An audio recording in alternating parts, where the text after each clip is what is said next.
Nakakamangha pong makita ang isa po sa pinakamalaking kuweba sa Pilipinas, ang Dambuhalang Kuweba na matatagpuan po natin sa may Samar Leyte, Visayas, na kung saan posibleng may itinagong sikretong kayamanan ng mga Japanese Imperial Army.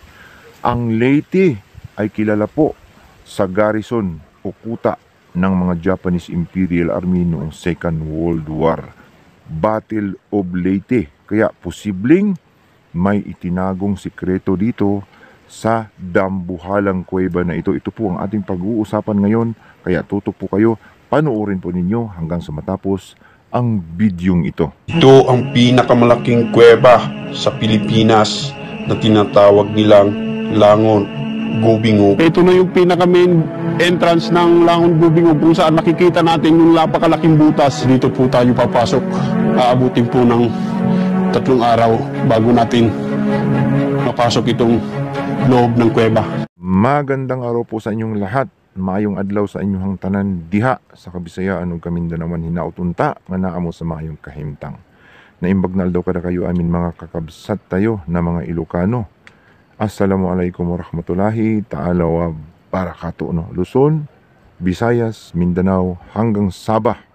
Tayo na naman po ay magbabalik sa isa na naman pong napakagandang topic na atin pong ibabahagi sa inyo ngayon. Pag-uusapan po natin itong tungkol po sa Dambuhalang Kuweba. Napakalaking kuweba, no? Na posibleng pinagtataguan ng mga kayamanan ng mga Japanese Imperial Army. Bakit natin nasabi yun? Yan po ay isa-isahin natin maya-maya lamang, no? Mga ka-treasure hunter. Pero bago yan, tayo po muna ay magpapasalamat sa lahat po ng ating mga taga-subaybay, mga subscribers, bashers, haters. Maraming salamat po sa patuloy po ninyong pagsuporta, pagko-comments, panonood po sa aking mga videos. At sa lahat po na hindi pa nakapag-subscribe, pakipindot na lamang po ang subscribe button sa ibaba at ang notification bell para updated po kayo sa mga susunod kong i-upload. At bilang suporta po sa aking channel at pakipalo na lang po ang aking Facebook page, no? Yusuf Yamato. So continue nga po tayo, no? Mayroon tayong napakagandang topic natin pong pag-uusapan ngayon tungkol po dito sa Dambuhalang Kuweba sa Samar Leyte, no? Anong pangalan nito? Ang Dambuhalang Kuweba po na matatagpuan sa Samar Leyte ay tinatawag pong Langon Gubinob, no? Gubingob, no? Ang hirap banggitin, no? Parang native pa yung pangalan ng kuwebang ito. At pinaniniwalaang ito pong kuwebang ito ay may mga sikreto, no? May mga itinagong sikreto o mga kayamanang ibinaon sa loob, no, ng kuweba. Sapagkat itong kuweba po na ito, mga ka-treasure hunter, ay napakalawak, no? Imagine nyo yung umaabot po ng ilang araw bago kayo makalabas pag kayo po ay pumasok. Pag tayo po ay pumasok sa kuwebang ito ay 3 days, no? 3 araw bago makalabas po doon sa ilalim o sa loob po ng kuweba. Ganun po kalawak ang kuwebang ito. Mayroon po itong 2,698, no, hectares ang laki. At mayroong haba na 7 kilometers. Ang taas, no, ng tunnel sa ilalim yung kuweba niya. At ito nga ay tagusan sa tinatawag nilang Gubingob at saka Langon. Kaya tinawag na Langon Gubingob. So medyo may kahirapang banggitin ang pangalan po, mga ka-treasure hunter. Alam natin na ang Visayas at ang Samar Leyte or Leyte, Battle of Leyte ay isa po sa posibleng pinagtataguan ng mga kayamanan ng mga Japanese Imperial Army. Ang mga kabundukan ng Samar Leyte, no, ay pinagkukutaan, no, pinagtataguan ng mga kayamanan ng mga Japanese Imperial Army noong Second World War. At yan nga po ay nakalagay sa history at nakalagay sa mga libro ng mga Japanese Imperial Army. Sa makatwid, nakalagay sa mapa ng mga Hapon na mayroong sikreto sa mga kabundukan po ng Samar sa Leyte. No? Hindi lang Samar, sa iba't ibang lugar po sa kabundukan ng Leyte. No? Marami pong lugar kasi sa Leyte, mga kabundukan dyan. At ikinalat ng mga Japanese Imperial Army, Japanese Imperial Navy, ang kanila pong mga daladalang kayamanan noong magipit sila sa digmaan, kalaban nila ang mga Amerikano. So sila po ay natalo dyan, at siyempre yung kanila pong mga dalang kayamanan, no, na nasa kuta nila ay hindi na nila na-pull out, hindi na nila nailabas. Kaya nagdesisyon po ang mga general ng mga Japanese na ito po ay ibaon, itago na lamang po sa kabundukan po ng Leyte, sa Samar.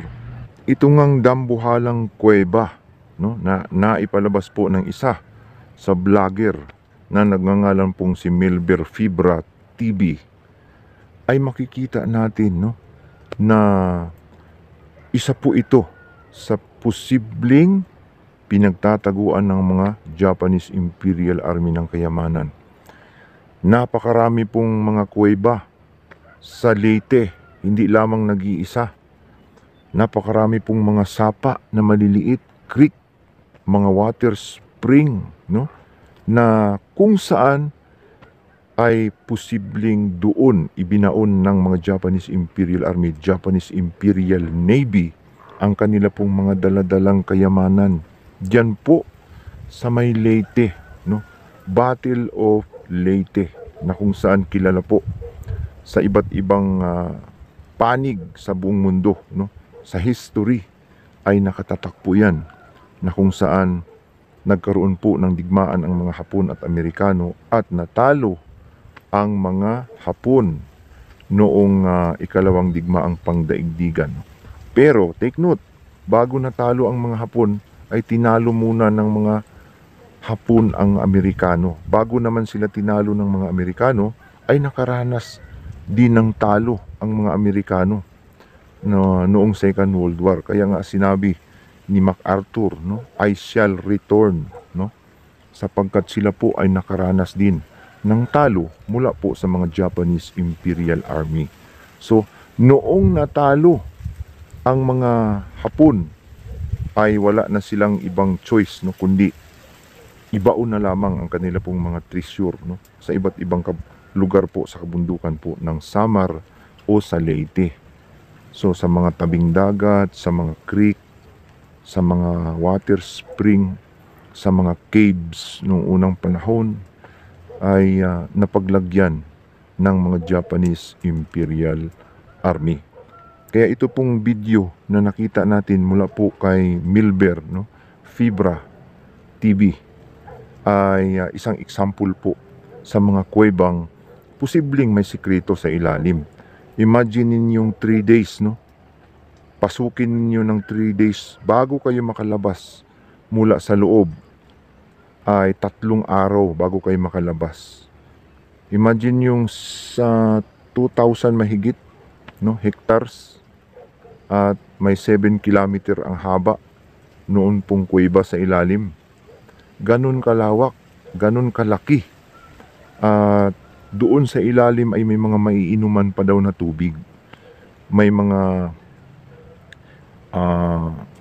sikreto pang tunnel sa ilalim na hindi nabubuksan, sapagkat ito po ay pinangangalagaan ng pamahalaan ng gobyerno, ay hindi pinapagalaw, no? Wala pang nakakagalaw sa ilalim. Kaya maaring may sinirado pa doon na tunnel na kung saan sikreto na posibleng may itinagong kayamanan mula po sa mga Japanese Imperial Army. Yan po ay naitapik natin sapagkat hanggang sa ngayon ay napakarami pa pong sikreto na hindi nabuksan sa may Visayas, sa Leyte, lalong-lalo na dito sa Samar, na kung saan ito po ay isa sa napakalaking sikreto ng mga Japanese Imperial Army. no? Mga ibang generals, no?